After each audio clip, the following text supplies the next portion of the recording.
എല്ലാ പ്രിയ സുഹൃത്തുക്കൾക്കും പുതിയൊരു വീഡിയോയിലേക്ക് സ്വാഗതം. നമ്മൾ ഇന്നൊരു വുഡ് ഗ്രെയിൻസ് വീഡിയോ ആണ് ചെയ്യാനായിട്ട് ഉദ്ദേശിക്കുന്നത്. നമ്മൾ അനേകം വീഡിയോകൾ ചെയ്തിട്ടുണ്ട്, എങ്കിലും വോയിസ് ഇട്ട് ഇതുവരെ ഒരു വീഡിയോ ചെയ്തിട്ടില്ല.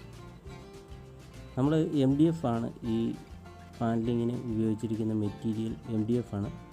അതിൻ്റെ പുറത്ത് പ്രൈമർ അടിച്ചുകൊണ്ട് പെയിൻ്റ് അടിച്ചിരിക്കുന്നതാണിത്. ഈ paint base coat Imperia water base ക്ലിയറിനകത്ത് സ്റ്റെയിനർ ചേർത്ത് ഈ കളറാക്കി എടുത്തിരിക്കുകയാണ്. അങ്ങനെയാണ് ഇതിൻ്റെ ബേസ് കോട്ട് ഉണ്ടാക്കിയെടുത്തിരിക്കുന്നത്. നല്ല സ്ട്രോങ് ആണ്, പെട്ടെന്ന് ഉണങ്ങുകയും ചെയ്യും. നമുക്ക് വാട്ടർ ബേസിൻ്റെ പുറത്ത് ഇനാമലിട്ട് വരയ്ക്കുകയും ചെയ്യും. നമ്മൾ 400 പേപ്പറിട്ട് മൊത്തത്തിൽ ഒന്ന് പിടിച്ചിട്ടുണ്ട്. അപ്പം ചെറിയ പൊടിയുടെ തരികളൊക്കെ അങ്ങ് മാറി കിട്ടിയിട്ടുണ്ട്. ടർപ്പനാണ് ഇതിൻ്റെ ലൂസാക്കാനായിട്ട്, വരയ്ക്കാനുള്ള മെറ്റീരിയൽ ലൂസാക്കാനായിട്ട് ഉപയോഗിച്ചിരിക്കുന്നത്. വരയ്ക്കാനുള്ള കളർ കൂട്ടിയിരിക്കുന്നത് satin brown, golden brown, yellow, black, ഈ 4 കളറുണ്ട്.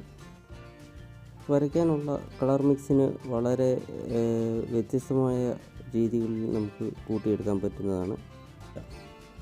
ഓയിൽ പ്രൈമറും ബ്ലാക്കും ചേർത്ത് വരയ്ക്കാം. ഓയിൽ പ്രൈമറും ബ്ലാക്കും യെല്ലോയും ചേർത്ത് വരയ്ക്കാം.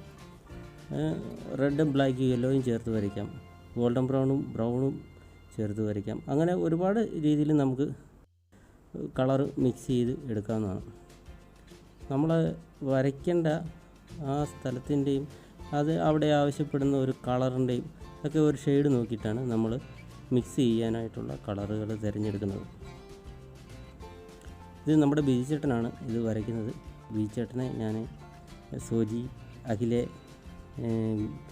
ബിജിച്ചേട്ടനൊരു അളിയനുണ്ട്, ഒരു ശിഷ്യനുണ്ട്. ഞങ്ങളെല്ലാം മാറി മറിച്ച് വർക്ക് ചെയ്യുന്നവരാണ്. പിന്നെ വിനീഷ് എന്ന് പറഞ്ഞ ഒരാളുണ്ട്. അപ്പോൾ ഞങ്ങളെല്ലാവരും വരയ്ക്കുന്ന ഏകദേശമൊക്കെ ഒരേ രീതിയിലൊക്കെയാണ്. പെട്ടെന്ന് ഒരാൾക്ക് തിരിച്ചറിയാൻ പറ്റുന്നില്ല. ഞങ്ങൾക്ക് മാറ്റങ്ങൾ തിരിച്ചറിയാമെന്ന് പറഞ്ഞാൽ വേറൊരാൾ വന്ന് നോക്കുമ്പോൾ ഇതിൽ ആര് വരച്ചതാണെന്ന് വന്ന് കാണുന്നവർക്ക് മനസ്സിലാകാറില്ല. വരച്ച് ഒരു ദിവസത്തെ ഉണക്കിന് ശേഷം ഇമ്പീരിയയുടെ ക്ലിയർ തന്നെ അടിക്കുകയാണ് ചെയ്യുന്നത്. അത് ബ്രഷിനാണ് ചെയ്യുന്നത്. അവിടെ സ്പ്രേ ചെയ്യാനുള്ള ഒരു സാഹചര്യമില്ല.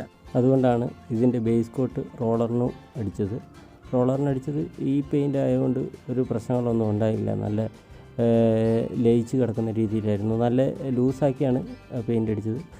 2 കോട്ട് കൊണ്ട് നല്ല കവറിങ്ങിൽ കിട്ടി, നല്ല ഫിനിഷിങ്ങിൽ കിട്ടാനും പറ്റി. ഇതൊരു വലിയ ഏരിയ തന്നെ ഉണ്ടായിരുന്നു.